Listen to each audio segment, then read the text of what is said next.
लोक आस्था के महापर्व छठ के 4 दिवसीय अनुष्ठान के ये समापन का वक्त है और बस भगवान भास्कर उदित होने ही वाले हैं और जो छठ व्रती है वो उदीयमान भगवान भास्कर को आखिरी अर्घ, दूसरा अर्घ देने के लिए माँ गंगा पतित पावनी माँ गंगा के जल में खड़े हैं।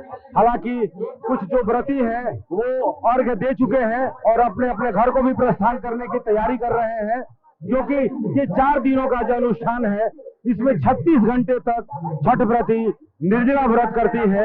ये व्रत है, अनुष्ठान है, ये किसी तपस्या से कम नहीं है और ये तपस्या के समापन का वक्त है, फल पाने का वक्त है, प्रसाद पाने का वक्त है, भगवान भास्कर से ये मन्नत मांगने का वक्त है कि इस धराधाम पर अपनी जो अमृतदायी किरणें हैं वो यूं ही बिखरती रहे, विश्व का कल्याण हो, ब्रह्मांड का कल्याण हो, क्योंकि भगवान भास्कर ब्रह्मांड के देवता हैं, इस धरती के देवता है, एकमात्र दृश्य देवता।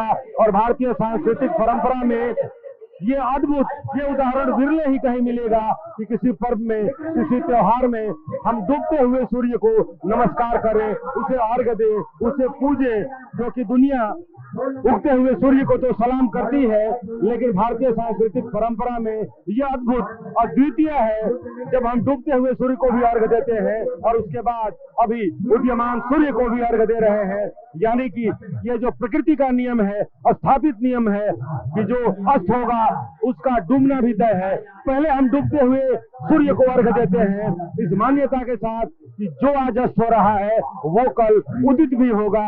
उसी तरह और जिस तरीके से भगवान भास्कर बगैर ये भेद किए कि कौन किस जाति का है, किस धर्म का है, ऊंचा है, नीचा है, अमीर हो, गरीब हो, कोई अपना नहीं, कोई पराया नहीं, इस धराधाम पर सबको एक तरह नेमत, अपनी जो किरणें हैं वो नेमत के रूप में इस प्रकृति पर, इस ब्रह्मांड पर ये बिखरने का वक्त है।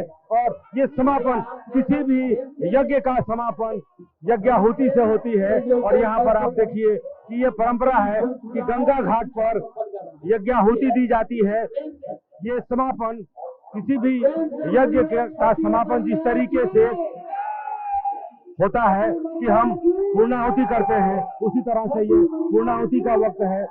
और जो प्रकृति ने हमें जो कुछ भी दिया है, उन प्रकृति के उन देखिए पूरी आस्था के साथ किस तरह से यहाँ पर भगवान भास्कर को अर्घ देने के बाद, और देखिए अपने घर के जो सदस्य हैं उन सबको क्या कह रही हैं, क्या मांगी है, क्या बोल रही हैं? सब साक्षी तरह यही मांगेंगे।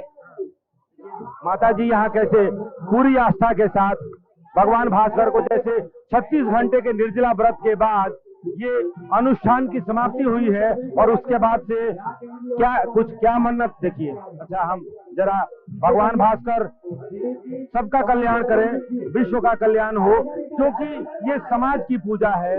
ये पूरा देश, जैसे पूरा, अब तो पूरा विश्व एक परिवार की तरह लगने लगा है कि लोक आस्था का पर्व जिस तरीके से पूरी दुनिया में फैला है।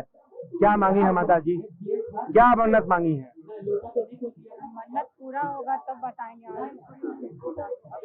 ये तो पूरे समाज का, तो समाज के लिए, देश के लिए, दुनिया के लिए कुछ मांगे।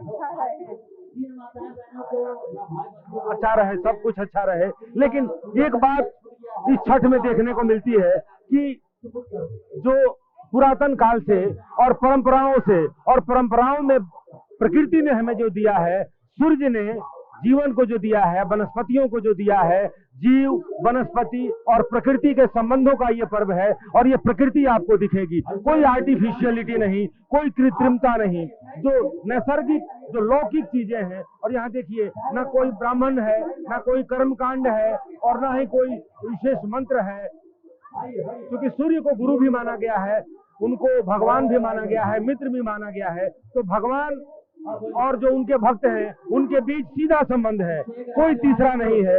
और प्रकृति के चीजों से, नैसर्गिक चीजों से प्रकृति की पूजा होती है, भगवान भास्कर की पूजा होती है। और अंतिम अर्घ देने के साथ छठ व्रती ये कामना करती हैं कि मेरा कल्याण हो, समाज का कल्याण हो, परिवार का कल्याण हो, विश्व का कल्याण हो, ब्रह्मांड का कल्याण हो, क्योंकि भगवान सूर्य, भगवान भास्कर ब्रह्मांड के देवता हैं। 9 ग्रह भगवान भास्कर से ही निकले हैं, उनकी परिक्रमा करते हैं। वो सृष्टि के केंद्र हैं, प्रकृति सृष्टि की आधार है और भगवान भास्कर सृष्टि के केंद्र हैं। आधार और केंद्र के मिलन का ये पर्व है और ये पर्व समापन पर और समापन के बावजूद 36 घंटे का निर्जला व्रत करने के बाद भी छठ व्रतियों के चेहरे पर शिकन नहीं। ये भगवान भास्कर की कृपा है और ये छठ मैया की महिमा अपरंपार है। कैमरामैन कुणाल के साथ रुपेश कुमार, TV9 भारतवर्ष, पटना।